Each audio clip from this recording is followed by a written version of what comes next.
Dude, I just broke my fucking chair. It's okay though. Yo, it's time to get wavy. Let's get into it, baby. Thank you to the person that told me in my DMs of Instagram. They said, "Hey, watch this video next day." We have these woods around us that I never ever came close to finding the edge of. I would wake up in the morning early when school was. We would pack sandwiches and sodas, just go nuts. Play army and war. Depends. Cowboys and Indians. What type of sodas? This in the 80s. Better not be drinking like a smart enough kids. My parents had no problem with cherry Coke out there, you know. I'm like, oh no, to buy stuff like MREs and survival knives and camping gear. I love me some knives. That would be allowed to stay out overnight if my dad was out there to help us set up camp and close to the property.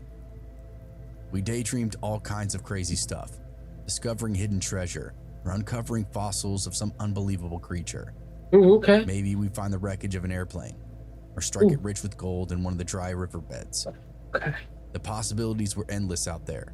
They were. We made sure to take full advantage of. The honest truth was there really wasn't much of anything out there besides our relentless imagination.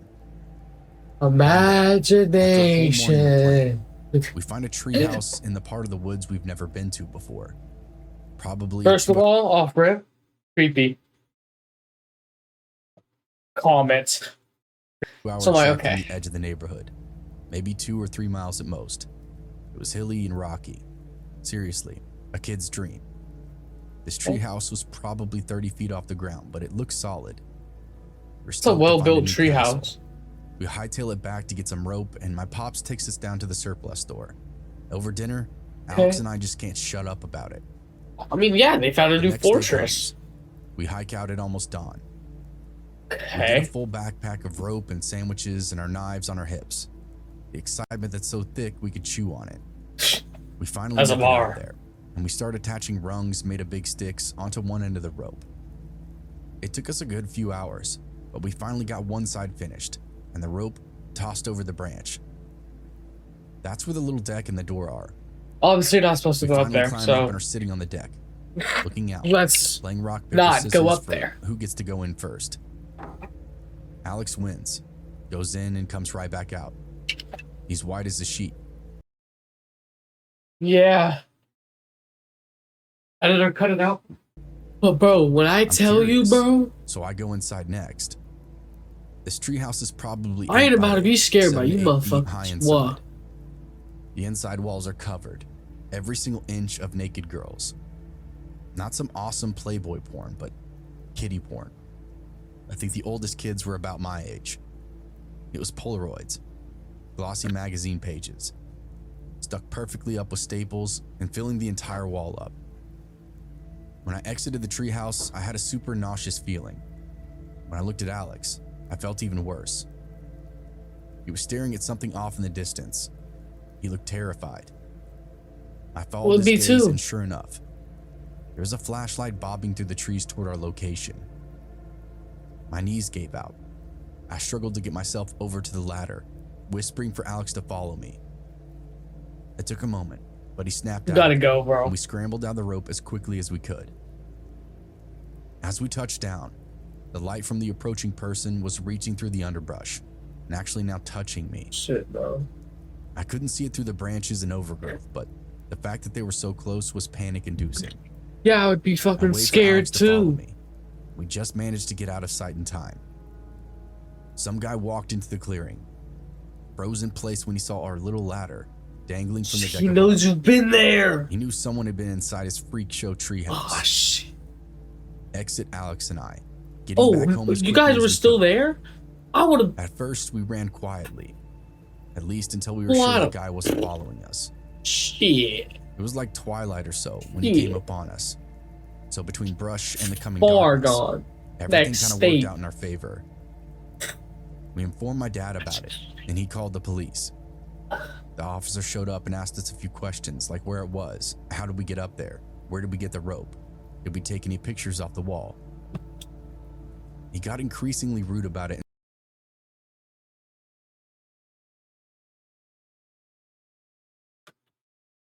Until my dad put an end to it. He left with our statement and said he would be in touch.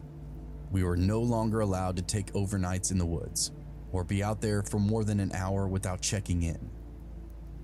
We actually built a really long tin can phone with permission from my parents, which allowed us a little bit more of our freedom, but we were pretty cut off from deep exploring.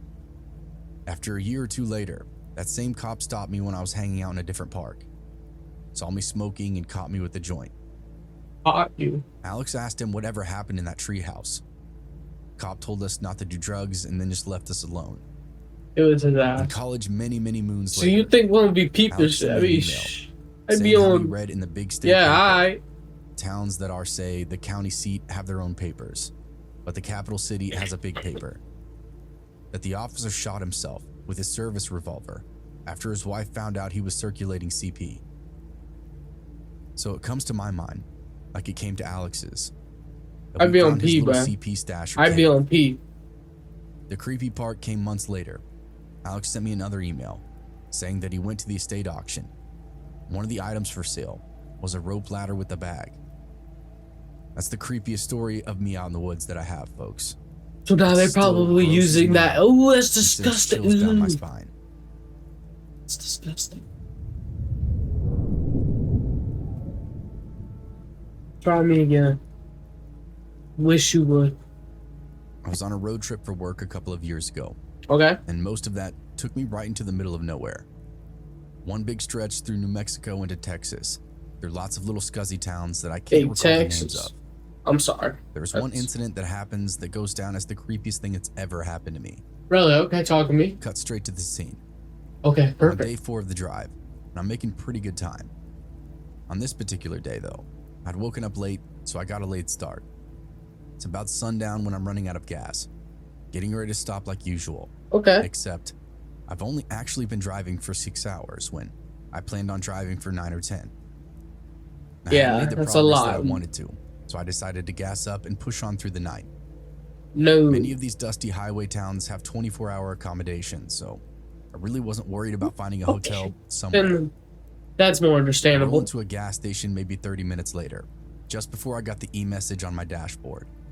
I parked my truck, stretched my legs, and checked my phone. Okay. As I'm doing this, I notice a guy sitting on the ground near the entrance to the gas station. He looks homeless, but he also looks upset. It's hard to explain. He just had this deep-seated frown on his Yeah, face. you gotta go.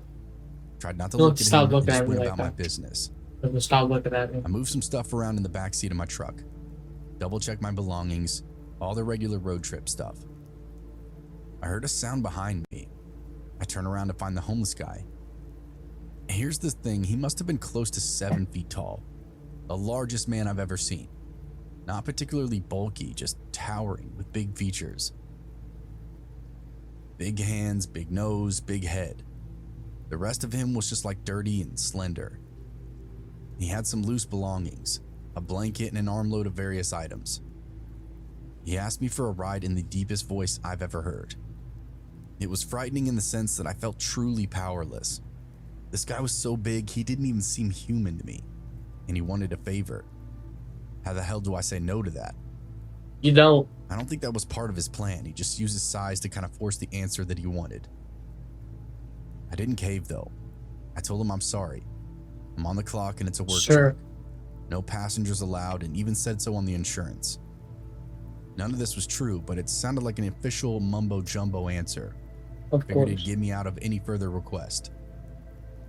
The guy just kind of nodded and then moved out of my way. I apologized again and then said I passed a number of vehicles headed this way. Surely someone will help you out. In my panic to get away from this monster of a man, I don't blame just you. Look kinda at him. barreled He's into the huge. convenience store to pay for my gas in person. This seemed like a perfectly logical thing to do, when in reality, He was I was just just staring creating at steps you. so I could be near another person. I got a big bag of jerky, a bottle of soda, and 16 gallons of premium. Yeah, that's I asked A about the W guy buy. outside, and the clerk just shrugged, so I went on my merry way. fuck you then. When I got back into my truck, that guy was nowhere to be found, not even in his spot by the door.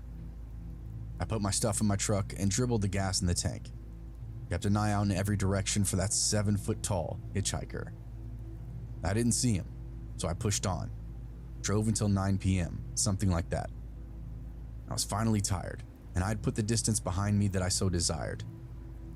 I rolled into some border town. He's in the secured a truck. hotel room, and even found a little hole-in-the-wall bar that was still serving dinner. He's It's a in the dingy truck. little wannabe Italian spot, built Hey, inside a double not wide too trailer. much. It had a low red light, vaguely Okay. racist decor on the walls, but was That's warm insane. and the food smelled amazing coming out of the kitchen. Okay. I settled in, ordered a beer, and then just zoned out on my phone. By my count, I'd still gone over Accurate. 200 miles since I stopped at that gas station. All you need I is was right on football schedule game and a still, pet all was dog. well. As I'm going over the map, I hear some incredibly heavy footsteps creak up the stairs and onto the porch of that bar and grill. They make their way to the The door, sheriff's which in swings town. open. I see the frame of that homeless guy that was at the station. All I can see is his chest and shoulders because his head is too high for the door frame. Gotta go. He ducks down and creeps his way into the bar. Shit, no. Shuts the door behind him. No bar. Editor, go ahead. Shuts the door behind him. No one really says anything, but What everyone the gives them fuck? this lingering look as he strolls over to the bar. I don't really think anything of this at first until I remembered the distance that I just crunched. This guy should be sitting under a flickering fluorescent light some 200 miles behind me. Yet here he was, like he rode in the passenger seat of my truck. Because he did. That's when it clicked. I watched as a bartender tells him he can have any table he likes. The guy takes one right in front of me. He's practically staring at me with a grin over the top of my phone. When we had our encounter, I got into the gas station earlier. This guy must have climbed into the bed of my truck. When I exited the gas station, I must have been so spooked that I was keeping an eye out around me, not really inspecting my truck at all. Just know, He probably just laid down I flat got that whole 30 in damn that way, clip. and I had Okay, no so I idea. had dog walk now. He gave me a wink, as if to confirm Yeah, my I internal was reasoning. Throw a There's right literally hook, no right other bed. logical way that he could be here. No, he's like a werewolf. I scarfed don't down know. the I'm, food I'm order, just gonna be like, slammed yeah, a never beer, mind. and left the bar as quickly as possible.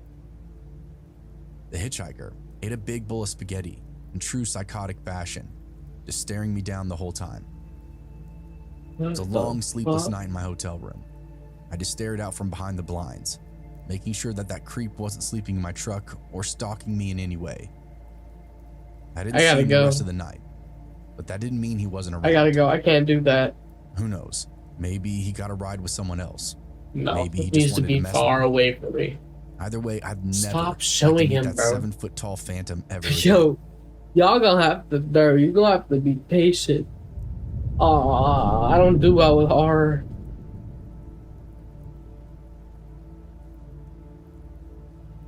This is gonna sound fake, but I promise you it's not. All right, let's see. After graduating college, Talk to me. my oldest brother wanted to spend the weekend camping at Lake Berryessa, outside Okay. Napa in California. His girlfriend at the time, Shannon, said we could use her godfather's boat, so we hitched it up, headed up to Spanish Flat to dock. The bank of this lake is surrounded by sandy hills and rocky cliffsides in a bowl valley. Oh, okay. It's not exactly easy to climb down in Yo, some jawline areas. is sharp. The as landscape fuck, has a but lot of okay. trees. It's a very big lake, so it's possible to not see anyone around after sunset. People typically will tie up their boats Foreshadowing. and camp out on the banks. We headed towards the southeast corner. It's a Found a nice spot. 4 We motors swam on a for over an boat. hour or two and then had dinner. Is insane. I think it must have been around They're 7 rich. or maybe 8 p.m. because the sun was setting. What in the The two lake man was is still this? and beautiful. Shannon suggested we climb Oh, up the y'all side of the gonna. bank, Oh, y'all some find some freaky wood for a fucks. campfire. So my brother and I climbed up the Hell side no. trying to find dried pieces. We were far enough into the woods that we could see the boat and the lights. As we were digging around, we heard this sharp, horrifying and echoing scream. We ran to the tree line to find Shannon, who was on the boat and yelling for us, crying and obviously panicked. We climbed down the side slowly. My brother stopped and stared out onto the lake. There's something floating in the water. I looked out and saw something, slowly drifting along toward the shoreline. My brother walked toward the boat and told Shannon to come stand over by me. Then he walked to the edge of the lake and just stood there quietly. Shannon ran up to me and was crying. I started to walk over to my brother and he said, "I think it's a skinned animal. It doesn't have any skin." Just as he finishes that sentence, we hear something else. Stumbling footsteps through the shoreline. We turn and we can see a person, Oh yeah, a no. man coming straight at us. Shannon screams again and backs up. My brother and I shoulder to shoulder so we can confront this guy Black Ops together. 3. He points to the thing in the Dying. water and starts clapping his hands together. This He one right asks here. if we like his handiwork, On to top. which we ask if he did that. He You're says dead. of course, then says we need to help him fish it out. We tell him Yeah, no, you gotta thank go. Please exit our day camping area. But it's like he didn't even hear us. He You just think kept that man wandering up cared, and down bro? the shore, admiring whatever was in the water. What the fuck is in the I water? stood behind him and I could see it. The water was dark, but I could see some detail. I don't want to look. It was floating chest down, and there was this big black garbage bag covering the part of the back. It was too big to be a dog or anything. It didn't have a head, and I couldn't see if it had front legs or not. Whatever it The was fuck? in fact skinned. It drifted slowly, turning as it moved with the current.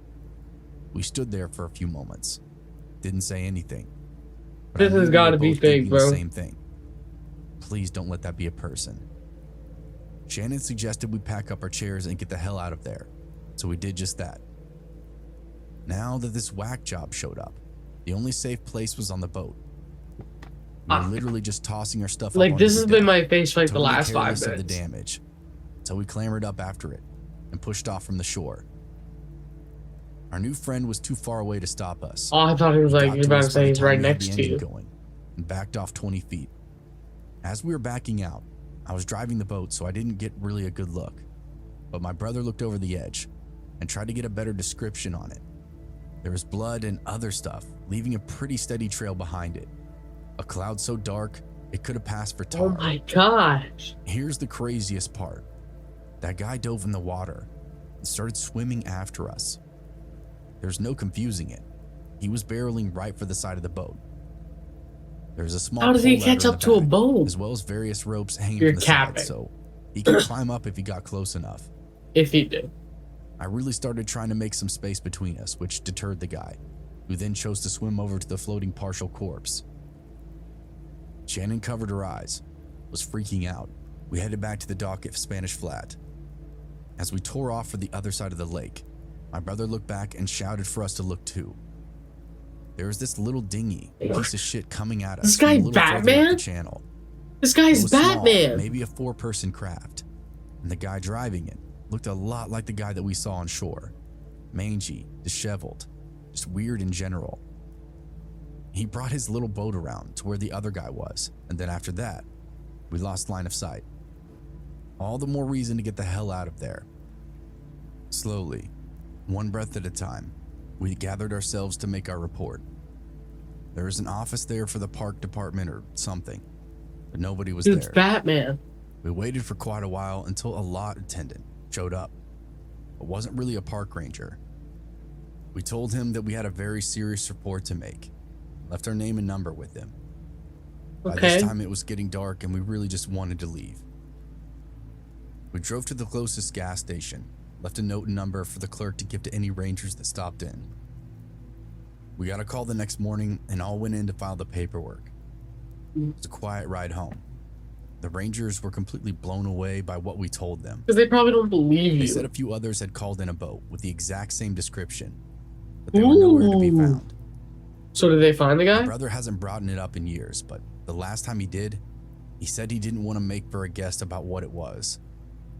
He got a better look than me, but we didn't go back to that lake for another decade or so after. I wouldn't go there ever again. It still upsets me to think about it today. Ever again. I'm studying in a different state from where I live. The voice switch. This state is highly crime ridden, with many going unreported and corruption being really high.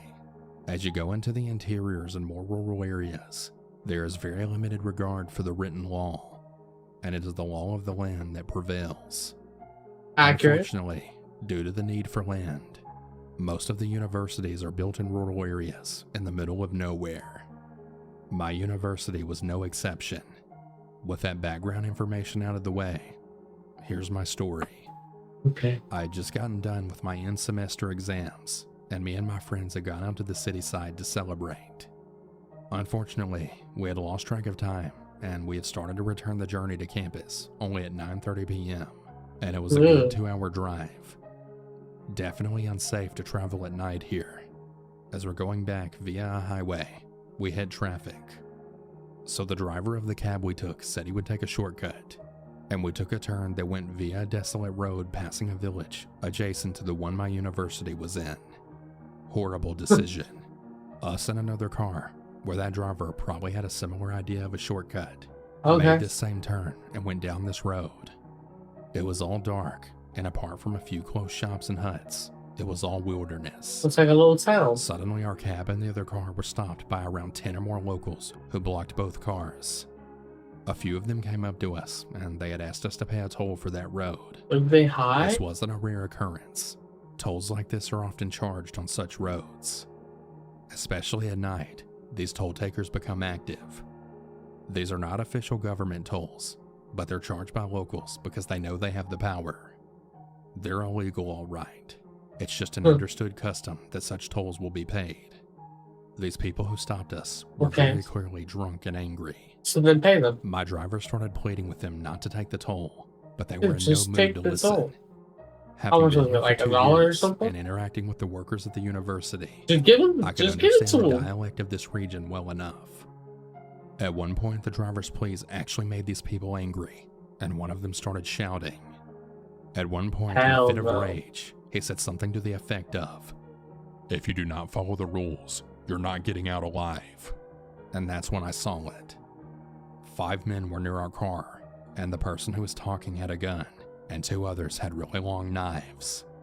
All of us knew then that paying the toll wasn't optional anymore, and we all pulled cash from our wallets and then paid the fee, and then got ready to leave. Seeing that gun itself was scary enough. But the truly scary part came a few seconds later. Remember the other car that I talked about? Remember the other car I talked about that was also stopped? Yeah. Half of the group had come to get the toll from us, while the other half went to the other dude. The car Accurate. just had one driver. A similar argument must have gone down there. Unfortunately, it seemed like the other dude hadn't complied, and given how drunk the locals were, they were angry and had had enough.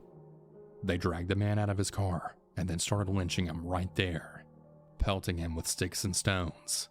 And then the people near us who had knives then joined in and started taking their turns to stab him.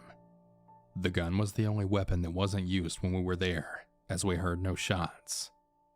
The man was getting lynched right in front of us. Get the fuck out of there! And we're powerless to do anything. Staying there would likely mean that we would suffer the same fate. Fuck, dude. It felt like we were watching this horrific sight for That's the hours. shit I'm talking Though about, in bro. reality, it was only 20 to 30 seconds. Our driver realized what was happening. and gunned it out of Now the air. you want to. We called the police I don't- immediately, but there Didn't wasn't got a out of police there, bro. station anywhere near that village. Our driver then told us what we already knew, that the police would be too late. On top of that, the police, being locals themselves, often have an understanding with such groups of people, and usually just look the other way. They probably We would. managed to reach university, thoroughly shaken up, and I'd nearly pissed myself. I would informed our too. authorities at the university, and they said that they would pursue matters further, but we never heard anything. We're all still figuring out how to live with having witnessed what was most likely a murder. I don't mean to offend anyone here, but such crimes are not uncommon. While India is a beautiful place, with rich culture and heritage, but like any other country, it has its dark side. And seeing Absolutely. it firsthand, even if it was only for 30 seconds, well, it has scarred me for life.